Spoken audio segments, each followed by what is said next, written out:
Ronin Man here. All right, I just had a great trip up north with one of the guys in Chiang Mai and in the mountain area. Fantastic, really recommend it.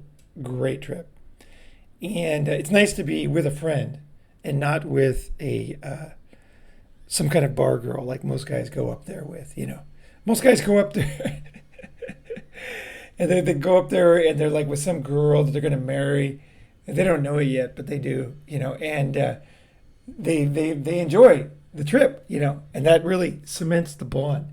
And for me, I wanted to go up north and just be with friends and hang out, learn more about Thai culture, learn some new language, and that's exactly what happened. We had a great time. Cleaned up my friend's house, his mom's got, and it was fun. It was really fun. Learned a lot of new words, and also had some great food. Fucking great. Getting ready to go to Japan. Can't wait for the Kyoto Summit. And that is going to be fucking awesome. So let's see here. Why am I making this one? Basically, it's, as a man, it's really difficult to connect what's happening right now. Okay, you're standing in a Starbucks. You're buying some bread at the bakery. And some girl smiling at you, being nice, liking your picture on Facebook, and really destruction of your career, your friends, your connection with all your friends, your family, poverty, extreme pain, and often taking taking the rope is very common during divorce.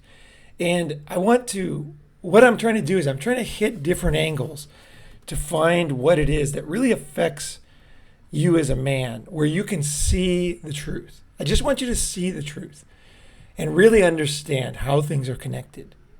And you might think, oh, I already know. I know the truth.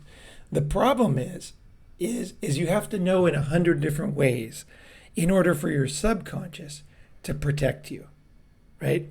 And the best example I can think of is I remember that doctors and they would talk about the dangers of smoking cigarettes back in the day. Lung cancer, lung problems, throat cancer, mouth cancer, and everything. And, it just didn't hit the right tone. It was like it was seen as preachy to everybody. And the people used to make fun of it, and nothing worked, which was crazy because like when you start smoking at 13, you don't think that you're going to be that guy, right? You just don't think you're going to be that wheezing guy dying in the hospital bed, right? Who can't breathe, gasping for air. It's very difficult for a young man to make that connection. But they finally figured it out, and the industry started to put the government started to put pictures of diseased lungs and things like that on cigarettes, and throat cancer and mouth cancer. And that was finally the thing. So all the words, all the warnings, they just didn't hit home and change behavior, right? That's what we want to do. We want to change behavior. We want to be able to act rationally based on our circumstance, okay? And I just want to do a quick thing just for people that are new to the channel or don't really understand. I am not against marriage. I think marriage is very natural. I believe that men and women bond. I know that I bonded very deeply with my high school girlfriend. And I believe now, looking back, that was my bond for life. Like that girl in high school and also college, because we dated for, 16, 17, 18, 19, so 4 years. We dated for 4 years. And I believe that was, and I can feel it in my gut. Like, it's not just believe. I know that was the love of my life. That was you can use whatever words you use, but basically what it is that was my natural pair bond. That was it. After that, I had girlfriends. I had girls I liked. I had all kind of different situations, as you might know, but nothing was the same as that one. And it was nothing about that girl, because people will often say, oh, whenever a guy talks about, the girl he had, they'll say, oh, you're still stuck on that. I go, no, not at all. I see now clearly that my body was designed, because I'm a healthy male, to bond with one person for life. And I bonded with somebody. Now, we broke up, and you guys have heard the story many times. For you guys that are new to the channel, is basically we were both Christian, and she became more Christian. She wanted to be a missionary. She wanted to travel the world. She's actually a very good person, very nice person. But she was really going down that road. And as I went to school, took biology, took a lot of classes, I realized that I didn't believe in religion. And I kind of went the other way. And as my belief changed, she basically said, hey, like, like, I love you, basically. She was totally in love with me. And I believe that she is still bonded to me. But she was like, we're still friends today. But she was like, you got to believe this stuff. I want religion to be a big part of my life. And it ain't a long story. But I said, I can't fake it. Like, I'm not a person that can fake things. And I think actually that was to my benefit, that I'm just not able to fake things. Like, I can't fake my channel. I can't fake videos. It's like I have to be honest, for better or worse, right? Like, sometimes it's not to my benefit. But I just told her, I said, look, basically, I love you, but I can't change. I can't pretend like I'm somebody else. It's just not possible. I can't. If I did, I would become another person. And that other person wouldn't be me. So you see what I'm saying? I can't change. Physically, my body could do whatever. I could fall to very low levels. I could become with indigent. I could be on the street. I could fight. I could go to jail. I could fall to any depths. I'm capable, but it wouldn't be me anymore. My best self and me doing being Paul is, I believe, keeping myself at my healthy level, not my dark side.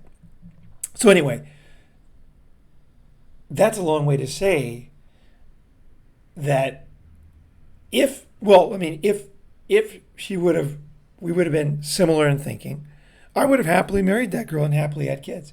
That girl was a good girl. She ended up marrying another guy, having a bunch of kids, being a great wife, kind of doing her. She was very old-fashioned family, and they're very happy and got kids and travel the world. And it's funny for me because I often think, like, that easily could have been me. Easily could have been me. Like, that was more likely because I was the one who really wanted to get married when I was young. I was really natural. I was good at getting girls, but at the same time, I really wanted that. I wanted, like, I don't know if you remember the Brady Bunch, like all those kids. I wanted like a baseball team of kids just wrecking the house and me, building the house and working. That's what I wanted. I wanted that family. That was I would say, my natural state. But it didn't work out that way because I was asked something I couldn't do. I couldn't be me and also fake it. So I went another way. And that other way has been pretty good. I would say you can never see what you would have done. You can play second guess in your life as much as you want. But I will say this, I am very happy and very healthy. And I've experienced so many things that I wouldn't have experienced with that life. My life would have been very different. And I'm sure it would have been fine.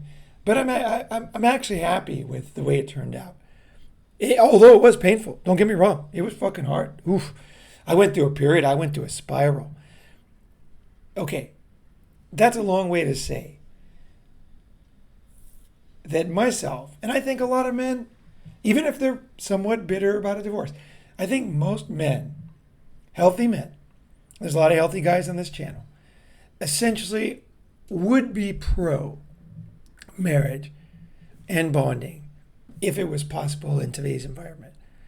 The key thing is, and this is really important to really pound home in your brain and your subconscious, is that it is not possible today. The risks are so high that realistically you can't expect it. And again, it's the same thing with people will say, well, there's always an exception, right? There was an exception with my ex, right? She has a healthy marriage. But I would put that for a guy who was same belief system as her, right? It wouldn't have been for me. But it would have been hell for me.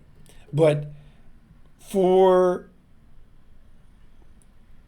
a normal person, if you jump out of an airplane without a parachute, you will die. Okay? That is a fact. But there are people who have jumped out of an airplane, their parachute didn't open, or they fell out of an airplane, or sucked out of an airplane and landed on the ground, basically not injured.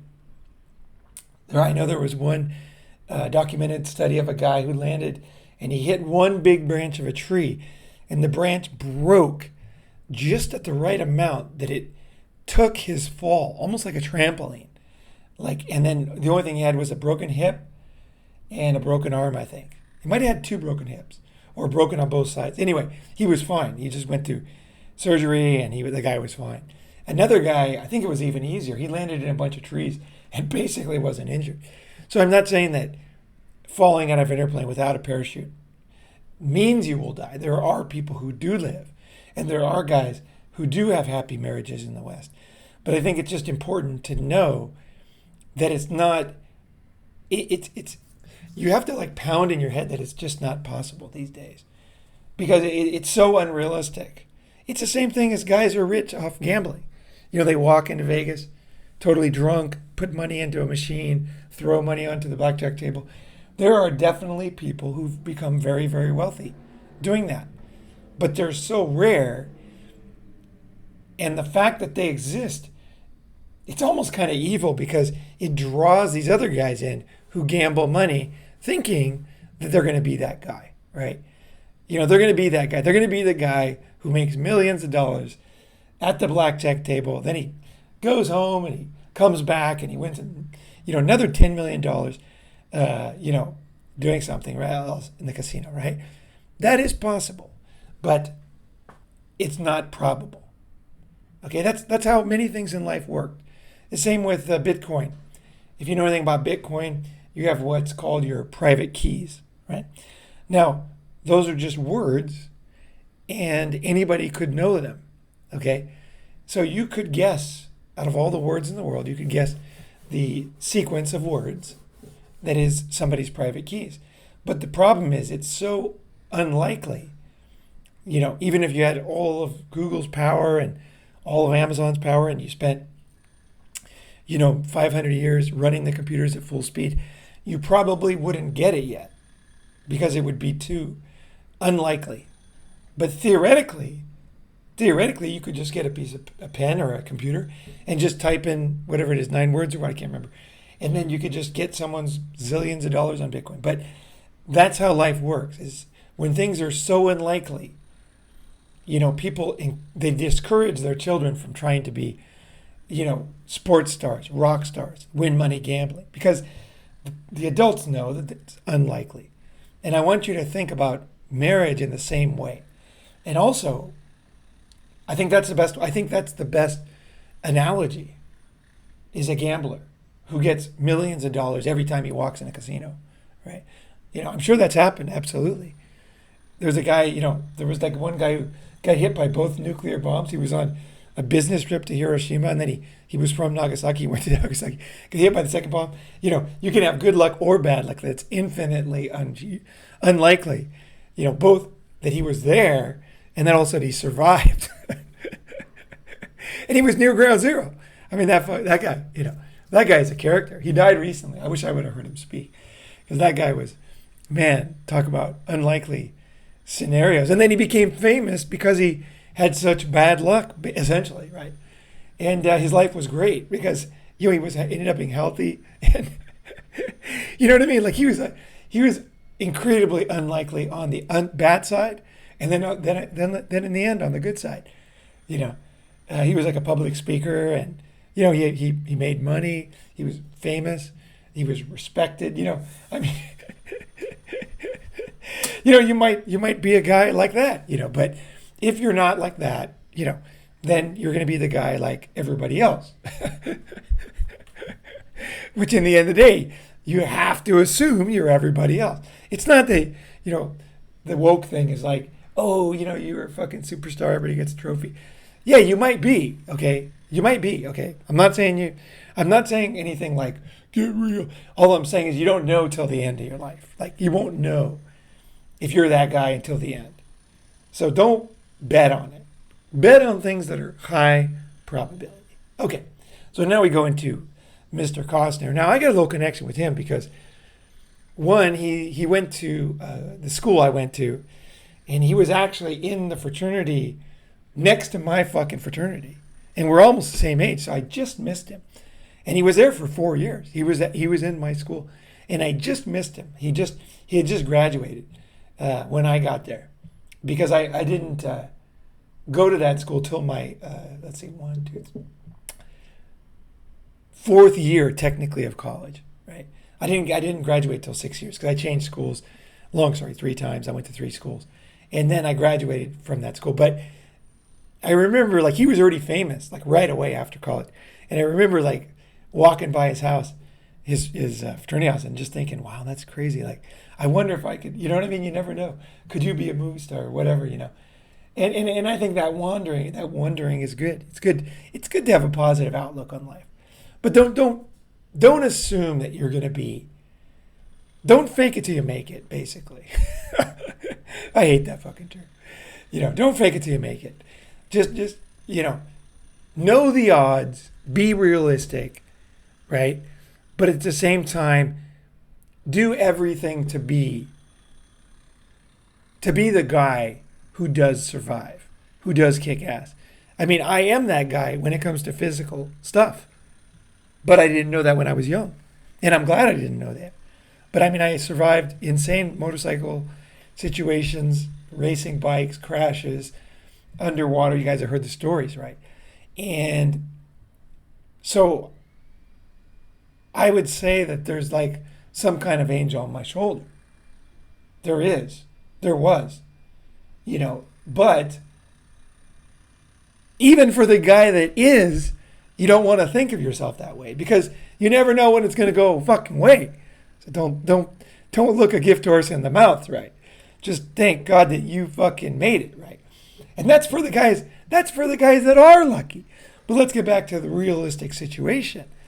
And I would say this is more like everybody that's listening, and me too. Women and marriage, modern marriage in the West, is absolutely poison. And you do not want to get married. It's the one thing. Don't take, what is that, Trank, that new drug? Don't take fentanyl and don't get married. And long term, you'll have a much better odds of survival. But I want to kind of talk about this Kevin Costner situation. One, because I feel a connection with him, right? I always have, just because he was so nearby. Something weird about that. And also, Southern California and all that. But also, too, the guy's a good guy. Like, fucking, by all intents, I mean, everything I've read about this guy, he's like one of the cooler guys in Hollywood. He's not high on his horse.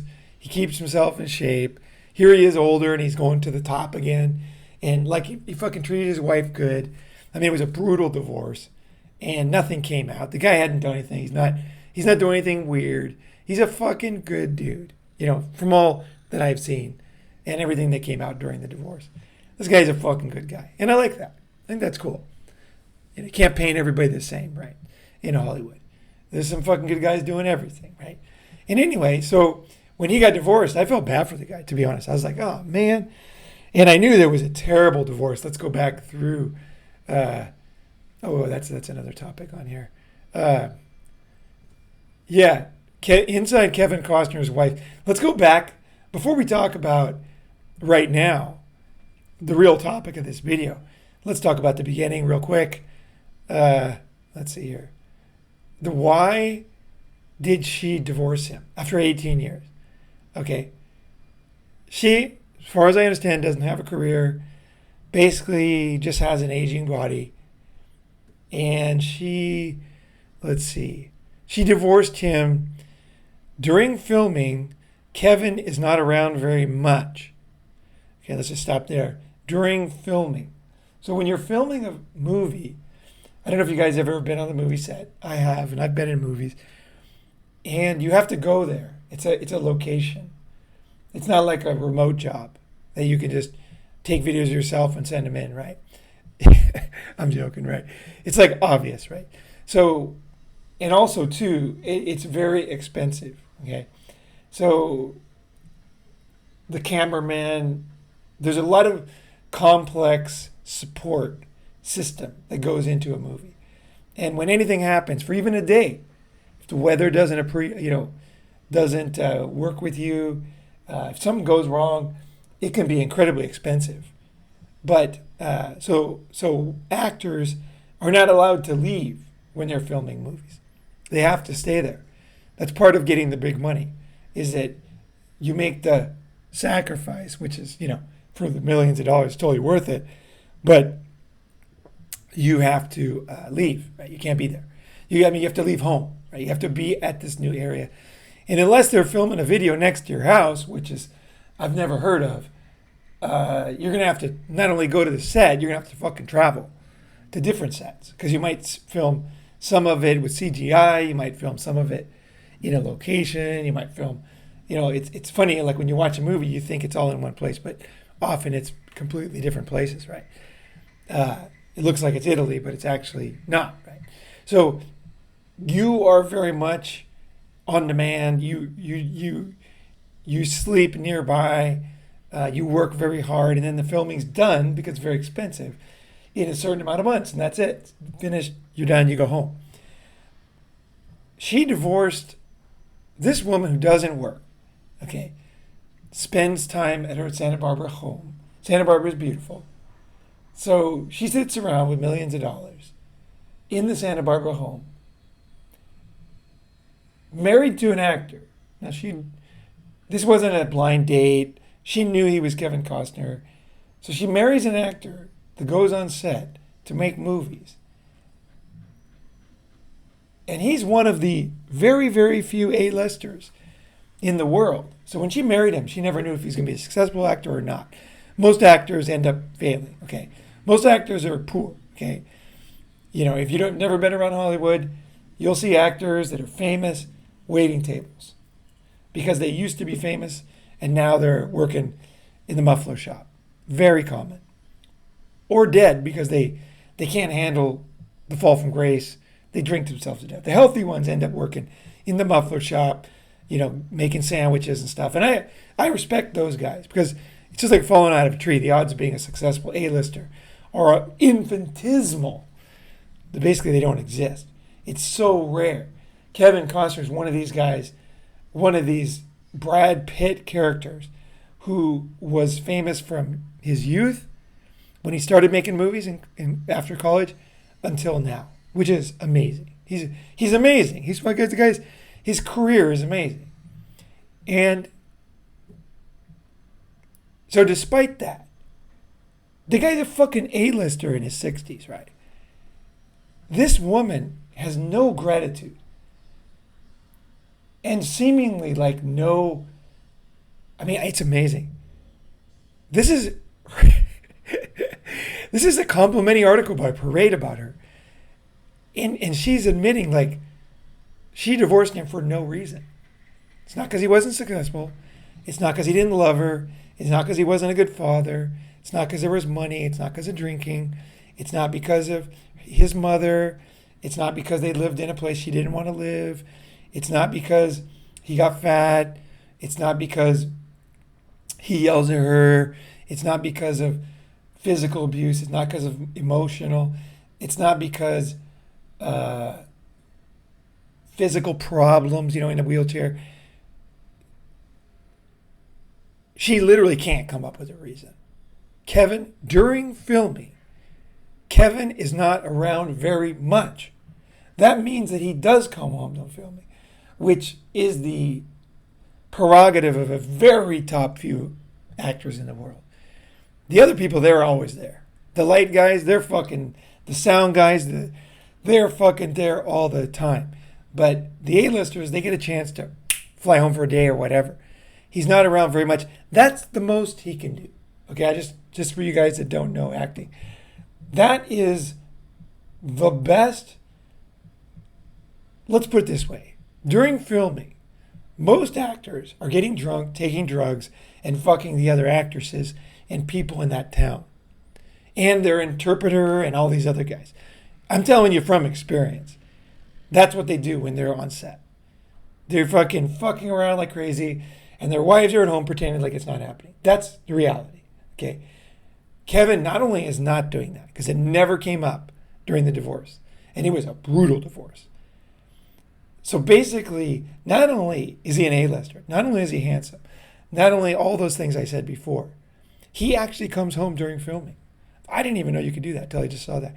That is amazing, actually. That guy, he is such a great father and a great husband. It is amazing. And she divorced him because he's not around very much during filming. His absence has been very hard on her. Now think about that one. And so she's going to divorce him so he's never there, right? So it's so fake. You know this woman. You know this is just money. It's just fucking money. It's so obvious. Okay, look. Okay, so let's just think about it another way. Because you have to read through sometimes you read these articles and they're so congratulatory to the women that it's hard to really read them like, okay, imagine this. You have a dog. You love your dog. And you're stationed in Iraq. And you fly home to see the dog. And you can't see the dog very much. But you want to see the dog more. Would you put the dog to sleep? Or would you let the dog go in the street or give him to somebody else? Or would you put the dog to sleep? Like, would that help you being around him more? To be around him more? I don't think so. So his absence is not the issue, because if you want to talk about absence, who's absent? She's absent. She's absent. She's leaving permanently. Who's absent right now? Her. Who will never come back? Her. Who's permanent? Her. How much money is she getting for being away? Nothing. Except for the money that she is grubbing off this guy who is there for her and her kids. And is a great guy. I mean, it's just amazing. It is just, and it gets worse. Gets worse. So let's go here. Let's see. Okay, so I just want to give you a quick, before I get to the meat of the video. This is still build up, but I think it's all very important. This is an earlier article, but while Kevin Costner will be saying goodbye to his marriage, he will also bidding farewell to the show he gave up everything for.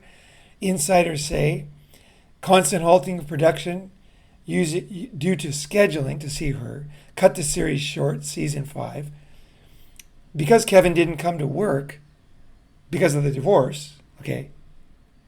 So this bitch didn't get what she wanted, because this is the exact repeat of Tom Brady. She didn't get him to hop to her fucking step. Okay, the evil queen did not have control of fucking Snow White and everything. And so she's going to burn the fucking place down. So guys lost jobs. Everybody lost money. Women are such a risk in business. Women are really a terrible risk. And you can see it right here. Everybody had to stop working. Everybody. Not Kevin. The lights guy, the cleaner, the guy who makes the burritos, the hotel guy. Everybody had to stop working. Because this bitch decides to rob this guy. It's incredible. And not only it's incredible that she's this way, but it's incredible that society walks. I mean, I personally think it would be very, very just and very, very realistic for the judge, as soon as she filed for divorce, it just is to say, baby, like, This guy's at top of the top. He treated you top of the top. Like, I'm tired of this crap. Like, basically, you get nothing. And you have to pay him back for all the money he gave you. He will support his kids, so I'm giving custody to him. And you have to pay him back for the money that you took from him during the divorce. And for the work stoppage. So basically, I don't know how much that's going to be, but I'm guessing it's going to be definitely in the tens of millions, if not hundreds of millions. And then, of course, she wouldn't be able to pay it, but at least she could pay everything she has, right? And get a job.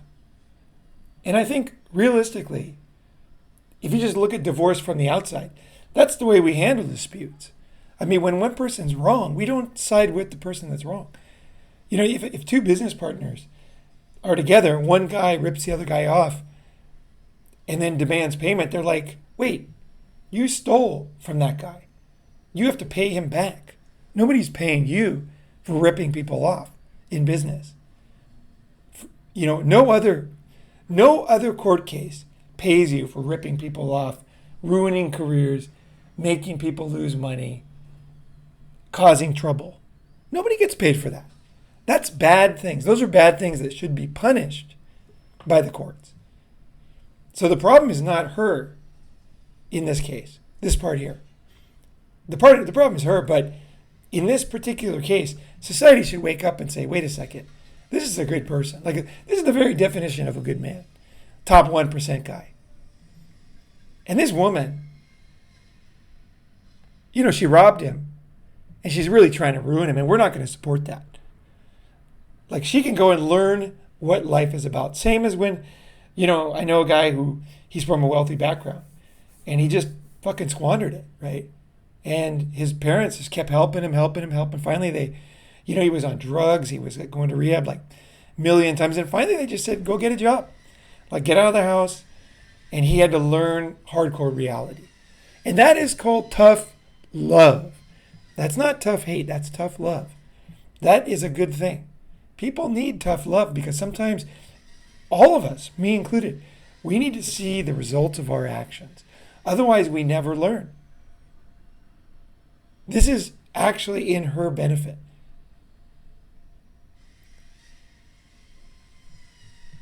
It's so outrageous of an idea to hold women to account that, I mean, I'm sure it's hard to even understand. It's with great sadness, circumstances beyond his control, transpired. No. He was robbed by his wife. Simple, right? Okay. Let's get in here. Okay. Here is it. So the pain is not, that was the divorce. Now let's get back to before the divorce. Kevin Costner, and this is the mirror. They're going to be on women's side. Kevin Costner's wife's brutal ultimatum. Quit Yellowstone or end 19 years of marriage. He's got a hit on his hands. He's an A-lister. He's giving her the money. All those things I talked about. Good man. Good shape. Fair. Never gets violent. Doesn't drink too much. Doesn't take drugs. The guy's like fucking amazing. Like, I don't know what percentage. You take the percentage of successful actors in Hollywood and then you divide it by, you take away like 98% of them to find a guy like this. Believe me, I know a lot of Hollywood actors, okay? And I'm telling you, this guy is a 1 in a million. Most of these guys, they have this front of being a good family man. And they just like have these most outrageous parties with fans and groupies and sex and drugs. And I mean, it is insane what happens in Hollywood. It really is. The Hollywood parties, and I've been to them, I'm telling you, they're fucking mad. And these people that you think are pretty straight, they are not fucking at all. They're insane. So for a guy to be this good is just, the odds are just, in this career of an actor in Hollywood, amazing. Amazing. And here he is, just getting fucked over, right? He was given an ultimatum, don't work or I will take your kids from you, your money, ruin your life, ruin your show, cause your friends to lose their jobs, and I will be supported by the deep state in this. Okay? Now this is all the stuff you know. This is what, as a man, when you see a girl smiling at you from across Starbucks, you need to know this is the final. No matter how good you are going to be destroyed. That's the facts in the West.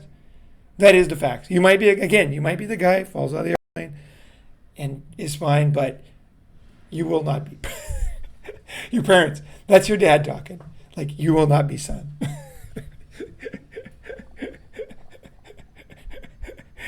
Right? Okay. He's 68. Oh my God. Guy looks great. And you know what looking great at 68, you know what that is? That is not plastic surgery. You know what that is? That is good living. You cannot look good at 68 unless you take care of yourself. It just doesn't happen. This guy has been so good to himself and to others. It is fucking amazing. And then he's the guy getting ruined. And apparently he fell apart. I didn't find the pictures, but apparently, yeah, there he is. There he is, 68. God, that's crazy. That guy, you know how many almonds he ate? How many workouts he did? How many glasses of water he had? He did a lot of things right to look like that and to be like that. That's crazy. That is crazy. Okay, and he's a wonderful actor and all that, right? Okay, so let's go here. Oscar winner, his former spouse, deeply contentious divorce after months of fighting. Don't you want to do that? You know, like when you're fighting for your life, let's put it into the smoking category. Basically, marriage is smoking. Same thing.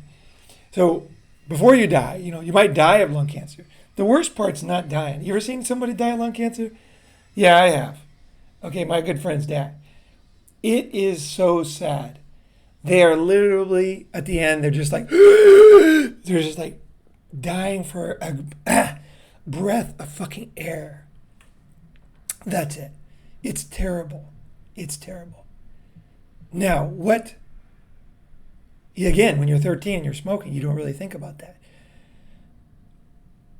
That is what marriage is. Now, the death is what everybody talks about. It's the pain the guys go through in the divorce that I think you really need to understand as a man. Because otherwise you'll misunderstand. You'll think it's about money. And you'll think, well, I don't care about money. Most guys honestly don't really care about money that much. They earn money for other reasons, right? They want to have respect. They want to have this and that, right? Safety. They want to feel good. They want to do this. And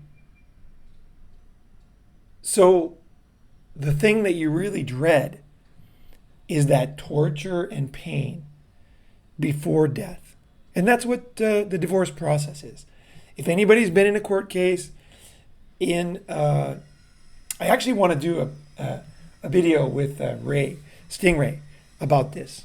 Because the pain of divorce and the court case is really dramatically underrated. Hey, Ray, shout out. Definitely want to do this. I want to get into I want to get into the real feelings that you go through. The feelings. That's what I want to get into. How it feels.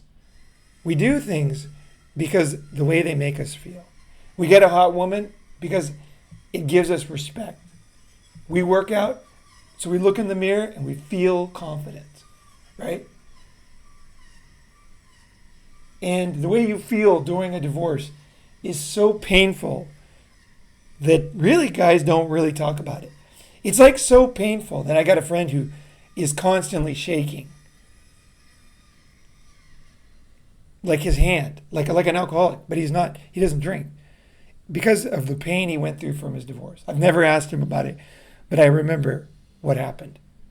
And it basically fucked up the wiring in his brain. It was so bad. I'm talking way worse than you think. So it's not about the divorce. It's not about the money. Where you get skinned alive is during the divorce process. I want to talk about that. Heart attack feeling when you see a new filing in the court. I really want to talk about that because I think once you see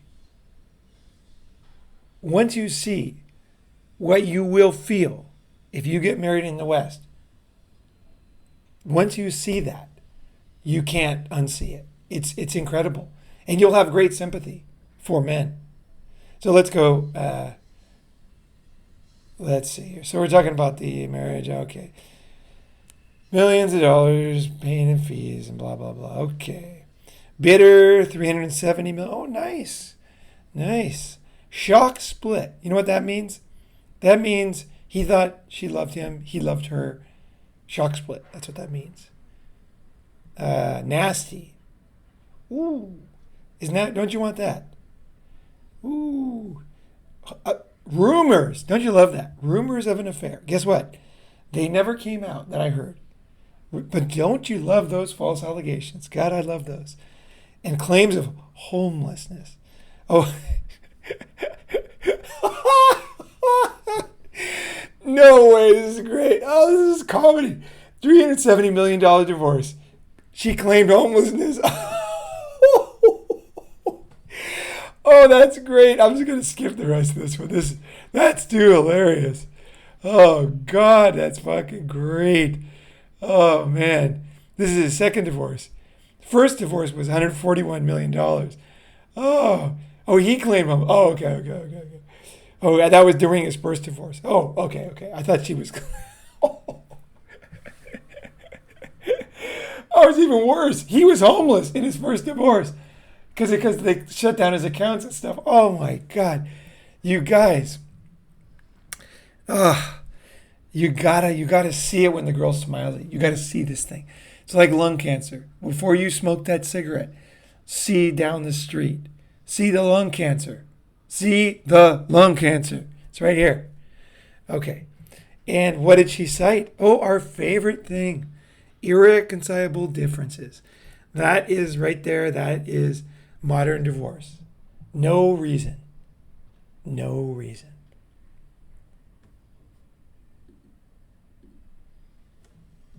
There's all these articles, brutal divorce, blah, blah, blah, fake allegations of alcohol, this. Everything came out.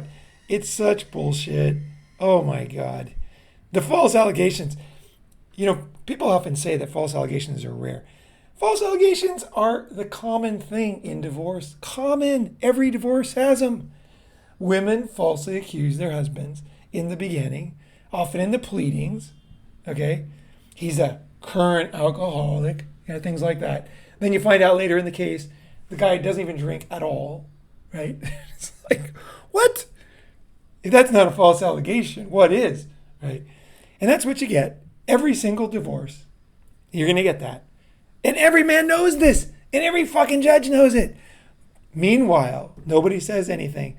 When people say that everybody know that false allegations are rare. Meanwhile, every fucking divorce, guys have multiple. Like when you finish defending yourself from one, there's another false allegation. Like that's literally what it is now. It's like you unravel the onion. It's fucking brutal. Anyway, those headlines are pretty funny, but I'm going to skip them. Okay, now let's get to the main meat of the article, and I'm going to end because I got to split to meet a friend. Costner's ex-wife, Christine, blah, blah, blah, blah, tells friends how she really feels about being friends with benefits after contentious divorce. Don't you love this title? Okay. And I'm just going to break it down. I don't have time to go through it, but I'm just going to tell you. Here's what's happening. The reporter is making up this friends with benefits idea because now the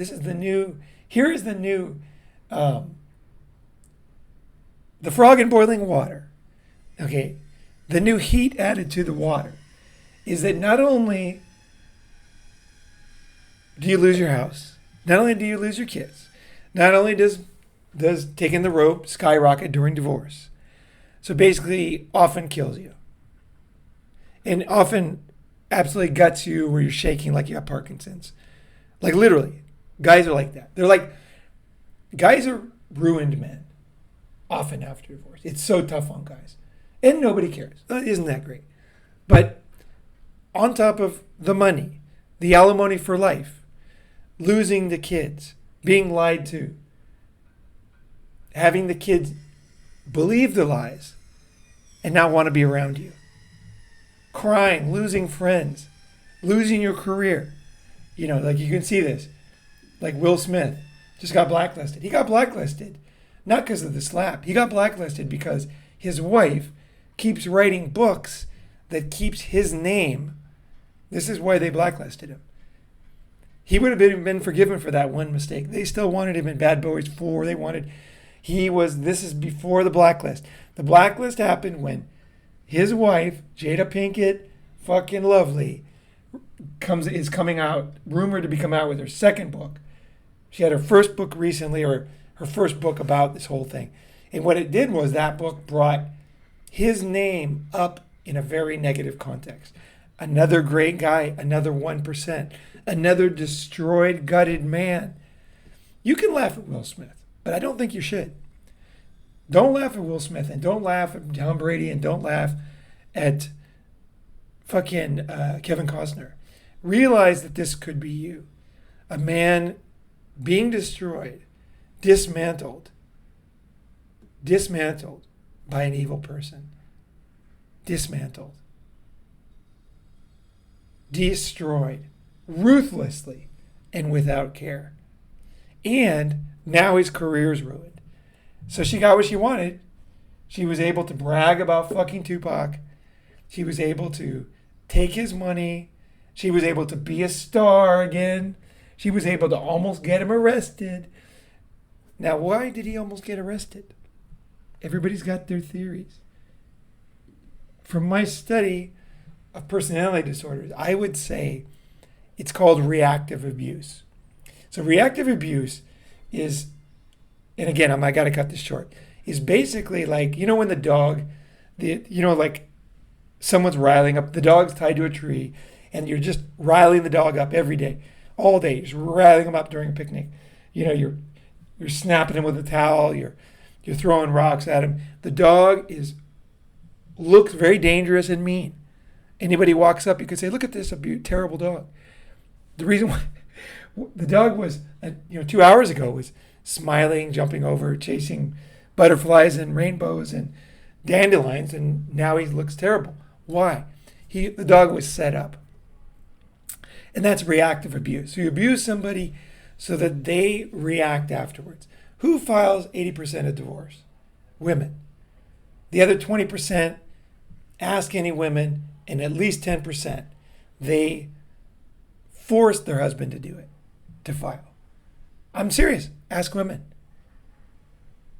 They'll tell you, and honestly, I made him to file divorce. You can read there are forums about it, women's forums. Women will say, my husband divorced me, and other women were saying, what did you do to make him do it? And then she's like, nothing. And they're all like, come on, what did you do? And then I've read the forums, and just like they admit, well, I fucked another guy in front of him. I did this. I drove him insane. You know what I mean? And then finally the guy divorced me, right? Men just don't file for divorce, basically. Men don't file for divorce. Men don't abuse children with divorce. Men don't steal their wives' money.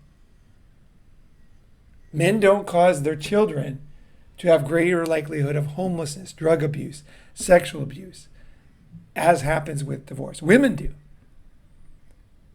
And with a very bad woman, you have good women who basically ruin men and make divorce no good. And then you have evil women, okay, like the Pinkett Smith types, right? And then very likely Kevin Costner's wife type, right? And they're the ones that are just straight up fucking evil on steroids. And that's reactive abuse. And that's where you basically shift the blame away from yourself, who's been riling up the dog on purpose to make the dog look bad. And everybody around you, it convinces both the victims and the other ones around that they're the ones being abused. So it turns everything around. So you abuse somebody in private so much that they lose their cool. And that's what divorce is. Divorce is so bad. It is such a terrible abuse, human rights abuse of men, that the men are just destroyed. Sometimes they go inward, and sometimes they say things that make it look like the whole thing was justified. And that right there is reactive abuse. Very common. I'm not saying there are not bad men in the world. But when we talk about divorce, men are not divorcing women. Men are not depriving their children of parents. Men are not depriving children of a happy home. Women are. Straight up. 80%, 90%, either directly or indirectly. So, I mean, like, as a guy, you fucking need to know this. Do you want your children abused? You know what I mean? Like, you got to know, like lung cancer. Picture, lung cancer. Lung cancer. Okay, I'm not going to go because I really got to go meet my friend. So I'm just going to end here in what society's doing right here. So what they're doing now is they're basically, I can smell frog, the water's heating up around me. I can see. What they're doing with this article, you can read it, Daily Mail. What they're doing now is, she didn't say friends with benefits. They are basically now setting the bar. So basically, she marries him. He buys the ring. He pays for the engagement ring. He pays for he does everything. He works. He pays for the kids. He's a perfect husband. He takes care of the children. He stays in shape. He's the top 1%. He treats her well. He does everything he can to be home as much as he can to fulfill her need for him to be there, even though he's a gazillionaire who's making people wait for him. He's willing to do it. He's willing to do everything. Then he's willing to go through what is the most inhumane process in the modern world, which is divorce, and not go crazy, not take the rope, not take anybody with him, be a good guy to the core and disciplined to the core, have the money to pay for everything, totally man up in every fucking way. And when it's all over, there's new pain. The new pain is right here. And the new pain is that women are expecting you to basically be good friends with them afterwards. In society, if you don't, this is the definition of reactive abuse. After being divorced, great. Divorced peaches and watermelons and grapes. You still, now, you're expected not just to be nice when you're around her and picking up the kids and stuff. You're expected to still want to fuck her and love her. And if not, then maybe it was all you. That's what they're setting up. Mark my fucking words. That's what they're setting up. They are setting this up so that it's never-ending abuse. And you're paying alimony for life in many states. You're paying alimony for fucking life till the day you die. At least with the death penalty, it's over, right?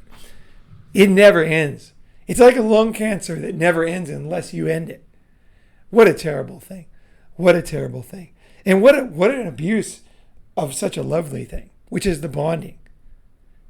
So, today, remind yourself, there was somebody you loved, there's somebody you bonded with when you were young, and enjoy the fact that you were healthy enough to bond. You know what I mean? Stop thinking about this one person like you're stuck on her, because you're not stuck on her. You are a healthy person who bonded deeply and wanted to support, love, nourish, entwine with, and really bring new life into the world, new possibilities from your own seed. It's a beautiful thing. And remember that you have that. And that you are capable of that. Because there's so much talk about toxicity. Like, guys forget, they get brainwashed that they're not loving creatures, patient creatures. I mean, you look at this patience of this Costner character and it's amazing. It is amazing. Like, you can blame him for getting married, but at the same time, don't just be a one-trick pony. Realize this is a fucking good guy who is abused by everybody around him. And he just won't stop producing and won't stop kicking ass. I mean, some guys survive that way and they end up fucking succeeding despite, it's like one of those boats that takes fucking 20 torpedoes in World War II. And the guy's like, "Aye, we're going down." And then they're bailing it out. Somehow they make it to the shore, right? And even rebuild and come back and fucking kick ass. Sounds like that's basically what Kevin's doing. And I wish the same for you. All right. Thanks for listening.